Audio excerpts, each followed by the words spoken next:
อายุจักปีเลยเจ้านะ15 ปีหมู่บ้านใดเป็นเจเตียนประจาเตียนโอ้ยังโสดบ่นี่โสดโอ้ยังโสดสิงเนาะเมื่อหน้าอายคอมาเยี่ยมมายามได้บ่เฮือนเจ้าบ่ได้เนาะโดยน้องลิ้นเพจบุ๊กด้วยกันบ่ก็ได้ซื้อเพจน้องมาพอนี่เด้อหากเป็นสาวโสดอายคอก่อนตาไปเมื่อหน้าอายก็มาเยี่ยมมายามเจ้าเอาทุกคนตอนนี้บอมตากาสีเอาเพจผู้สาวกันเลยทุกคนเพราะว่าสาวเล่านี่เวลาเฮาเด้อแจ้งแล้วขอบใจเด้อตอนนี้กะกินข้าวกินน้ำเนาะให้ข้าวให้น้ำเลยทุกคนไปห้ามื้อเลยเนาะนี่พี่น้องอันนี้เป็นสาวเพียชนบทเวลาเฮาเห็นเฮาต้องทักทายพี่น้องเลยเขาเจ้ากับบอกขี้คุยนะหักหลายเด้อพี่น้องอันนี้ของเฮาเวลาเขาเจ้ากับกินข้าวกินน้ำเลยเด้อพี่น้องทั้ง3หมู่บ้านเป็นความสามัคคีอันนี้คือผู้สาวของผู้เขาที่น้ำเลยพี่น้องเลยฮอเวลาเด้อพี่น้อง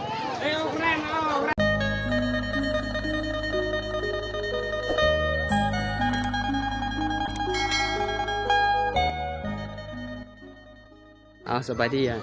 สบายดีทุกคนสบายดีเด้อสบายดีมื้อนี้เป็นมื้อที่2เป็นมื้อสุดท้ายงานแต่งชนบทเอากระชา FC ได้รับชมประเพณีทางนี้พี่น้องอันนี้เป็นมื้อสุดท้ายที่ชาวบ้านเขาเจ้าก็สิเริ่มกลับบ้านทุกคนว่าหมู่บ้านเจ้าบ่าวมาจากหมู่บ้านประชาเตียนทุกคนโดยได้ก็ไปติดตามชมกันแล้วทุกคนโดยอันนี้คือว่าเป็นคันไดเฮือนเจ้าสาวเฮ็ดแบบว่าตามฮิตของที่นี่บ้านเฮาเฮ็ดแบบนี้แหละคันไดเฮือนเจ้าสาวทุกคนว่าเฮ็ดตามฮิตของประเพณีอันนี้คือว่างานดองสาวเวอร์บ้านผู้ซีมู่น้องเทศบาลเขตสุพรรณมังกรบ้านเฮาอันนี้คือว่าตูบ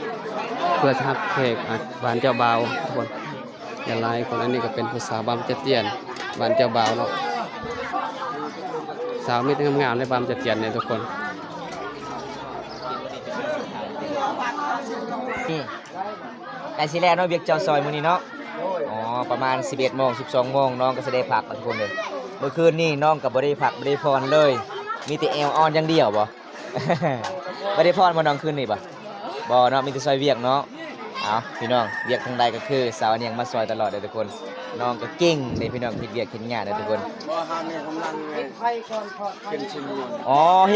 หิวข้าวเลยบ่พ่อเฒ่าโอ้ยหิวข้าวเลยเนาะเข้าแล้วอ๋อตอนนี้ว่าเวลา 9 โมง 10 โมงแล้วนี่หลังจากกินข้าวกินน้ำแล้วกลับเลยบ่เจ้าโอ้โดยนี่ล่ะประเพณีบ้านเฮาด้วยทุกคนที่พ่อเพิ่นว่ากำลังกินข้าวด้วยลูกชนบทบ้านเฮาบรรยากาศงานตอนเช้าๆงานไปงานสุนทรบรูทุกคนแหนมเบิ่งทางใดก็เจ้าก็มีแต่รอท่าค่ะชาวบ้านกำลังขับลาบจังทันได้แล้วเด้อพี่น้องเจ้าขับลาบแบบมุ่นๆเด้อทุกคนบ่พี่น้องอันนี้ก็คือทางฝ่ายเจ้าของเฮือนเจ้าฝากเฮือนพี่น้องเพิ่นก็ต้อนรับเวลาแขกมาเยี่ยมมายามในหมู่บ้านเขาเจ้าต้องเอาลาบแบบนี้แหละพี่น้องในหมู่บ้านเฮาเขาเจ้าก็บ่ได้เฮ็ดลาบพี่อะไรเฮ็ดแต่ลาบมุ่นๆแบบนี้พี่น้องอันนี้เพิ่นกำลังสุกลาบอยู่ทางนี้ก็จะเป็นต่อเลยอันนี้ก็จะเป็นผู้ใหญ่ของหมู่บ้านเจ้าบ่าวเด้อทุกคนเขาเจ้าก็ยังรอท่ากินข้าวกินน้ำพี่น้องส่วนลายงานแต่งชนบทสุภาพบุรุษบ้านเฮานี่บ่มีเบียร์มีแต่ดุกเหล้าอย่างเดียวทุกคนแต่เฮาก็เฮ็ดได้พี่น้องอยู่ตารางเฮือนก็ละลายคนเขาเจ้ารอท่ากินข้าวกินน้ำลาบปานเฮาฝากคือคุณมนต์ไอ้คนสุกลาบบ่ได้ล้างมือเลยเนาะให้มันนัวเนาะเอาสุดยอดเลยทุกคนเลยงานแต่งสุภาพบุรุษพี่น้องเห็นบ่คนลายบ้านเฮานี่มักฟักลาบมุ่นๆทุกคนทุกคนมื้อนี้คือว่าอ้ายเพิ่นก็กำลังสุกลาบ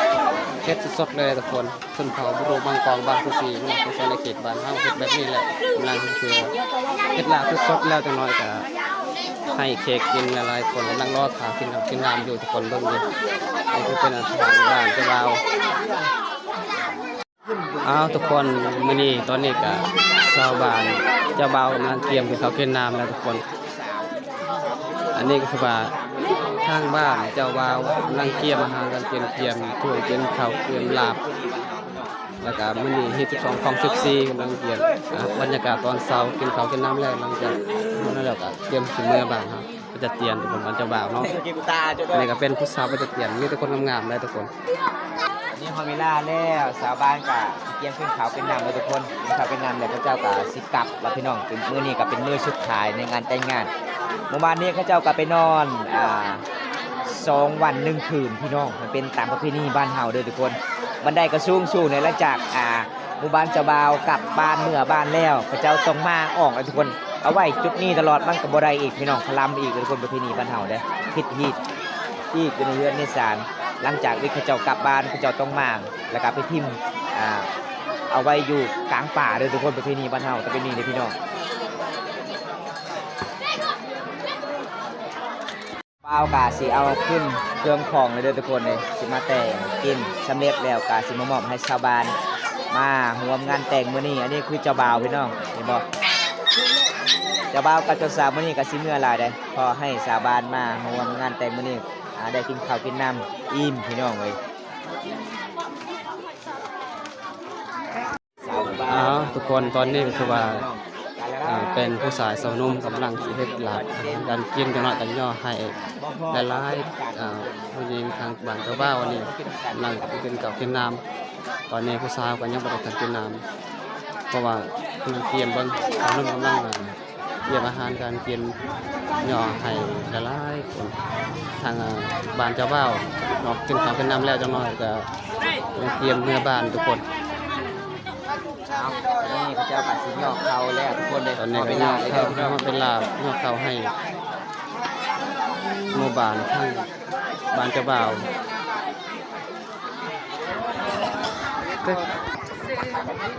อายุจักปีเลยเจ้านะ15 ปีหมู่บ้านใดเป็นเจเตียนประจาเตียนโอ้ยังโสดบ่นี่โอ้ยังโสดสิงเนาะเมื่อหน้าอายคอมาเยี่ยมมายามได้บ่เฮือนเจ้าบ่ได้เนาะโดย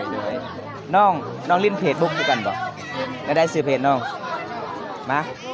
ตอนนี้เด้อถ้าเป็นสาวโสดอายคอก่อนถ้าไปเมื่อหน้าอายก็มาเยี่ยมมายามเจ้าเอาทุกคนตอนนี้บอมตากาสีเอาเพจผู้สาวกันเลยทุกคนเพราะว่าสาวลาวนี่เวลาเฮาเดี๋ยว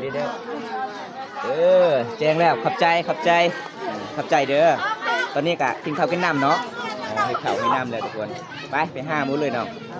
นี่พี่น้องอันนี้เป็นสาวเคสนบอสเวลาเฮาเฮียนเฮาต้องทักทายพี่น้องเลยพระเจ้ากับบ่ขี้คุยนะหักหลายเด้อพี่น้องอันนี้ของเวลาพระเจ้ากับกินข้าวกินน้ำเลยเด้อพี่น้องทั้ง3หมู่บ้าน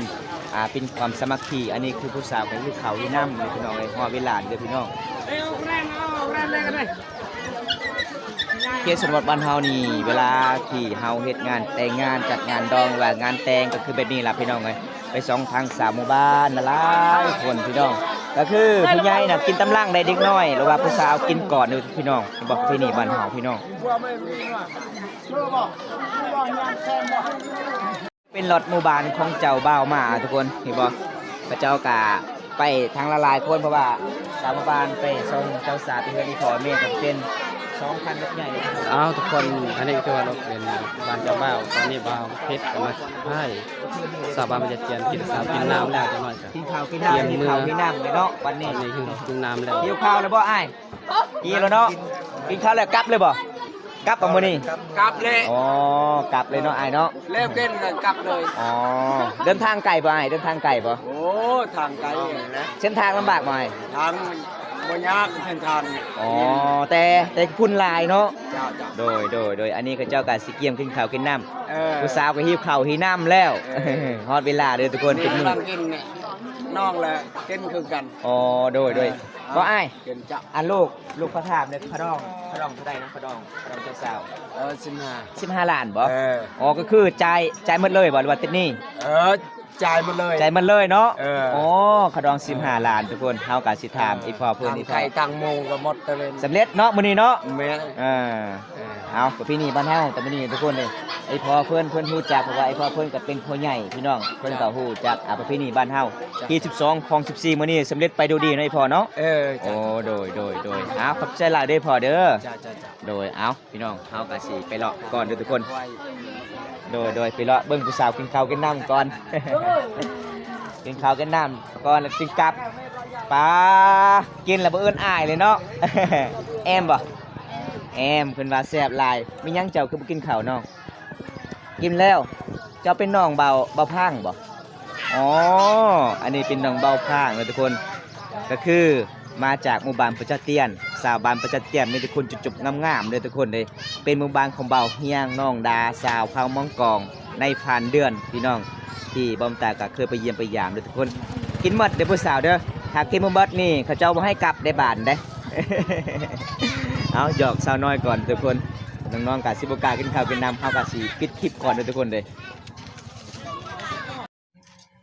นี่พี่น้องสาวโสดสาวสวยทุกคนสาวบ้านป่าสาวนาใหม่เขตชนบทบ้านเฮาก็คือสาว15 16นี่สาวกำลังฮิตเลยทุกคนหายังบ่มีเป็งนัวบ่ แม่ มีหยังเจ้าหาเนาะเอดแต่งาน หาถ้วย เอ มีถ้ อ วยบ่ได้ถามแม่ที่คันกินได้บ่จากกระเพชรนะ เอาทุกคนมื้อนี้บ่าวเพชรมาสัมภาษณ์สาวโสดอยู่ชนบทบ้านปุนมีเนาะไปกับทีมงานเฮาอ้ายบุญตาและอาจารย์แก้วสบายดีสาว สบายดี โดยชื่อหยัง ซื้อกก ชื่อกกเนาะ บ่แม่น วันนั้นเด้ กลางเนาะ วันนั้นเด้ ไร แหลดเนาะนะฮะโสดอยู่บ่ โสด จักเปอร์เซ็นต์ ร้อย 100จีบได้บ่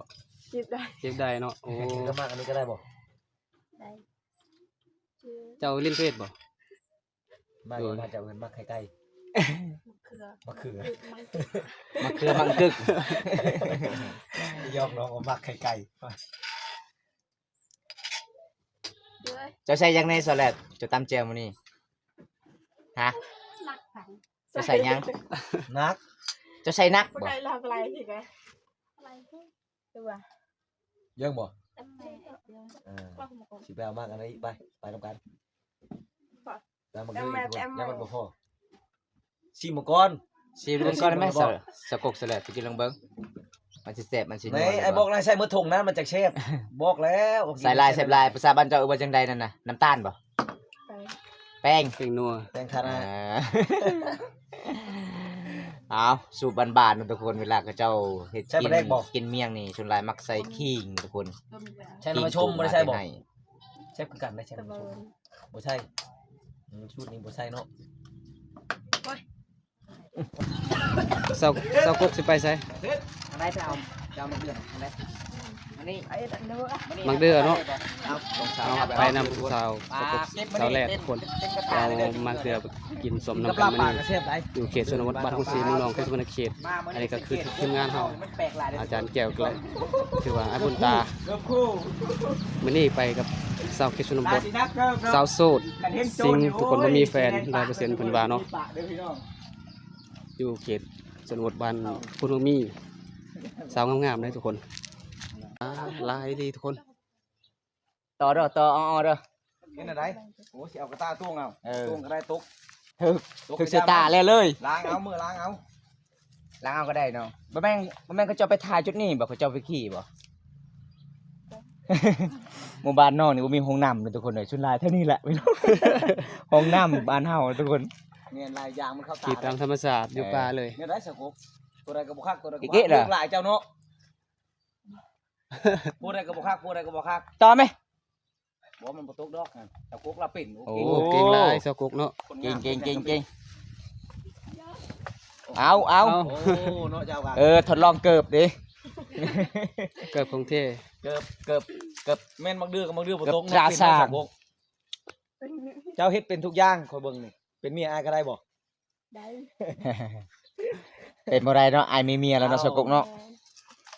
ยอกน้องพ่อได้หัวทุกคนรู้จักแล้วคนในใจเจ้าบ่แม่นอายดอก พอดีแล้วเนาะ บ่มี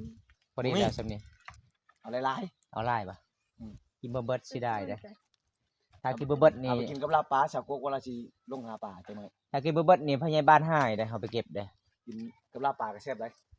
มากอัน คือไปใบมันบ่ใบมันเสร็จ ตัวมากนี่ก็แซ่บ อ๋อเอา เอา เก็บไว้ ทุกแล้ว ปะเลยบ่โอ้แสดงว่ามาฮอดเฮือนบ่ได้ล้างกินเลยเนาะถ้าตัวได้ตกกระปะ เอาตอนนี้สองสาวพาเฮาไปเอามักเดือภาษาบ้านข่อยเอิ้นละวะเด้อทุกคน ไปกัน พอดีแล้วน้องไปกลับละกองกลับอันนั้น กินมากนี่เปลืองน้ำกินแต่น้ำ กินแล้วไม่แห้งบ่น้องโอ้กินแล้วมีแห้งเด้อทุกคนปลา